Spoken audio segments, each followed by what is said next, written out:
Kate Oram, 1879 to 1918, resided 116 Chapel Road, West End. Kate Oram, from an early age, showed an aptitude for caring for others, and she trained to become a nurse at the West Suffolk Hospital.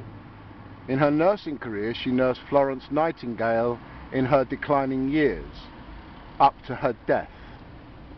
Kate described her patient as having great character and delightful personality. And after the lady with the lamp died in 1910, she was presented with a signed prayer book. Kate continued on to nurse the famous suffragette, Lady Constance Lytton.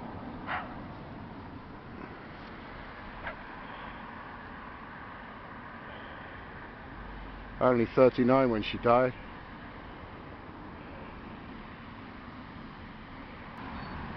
Harriet Haselfoot, 1803 to 1900, so she was 97, resided at the Moorhill house, Moorhill Road, demolished, now a covered reservoir. Well, actually it's not. All of it's not a covered reservoir, as you'll see from other videos on Wolf's Head Video. Harriet Haselfoot had a significant impact on West End, despite not moving here from Essex until the age of 61, following the death of her husband. She purchased Moorhill House and from there undertook a series of charitable works, including the funding in 1871 of the West End Dame School for Infants.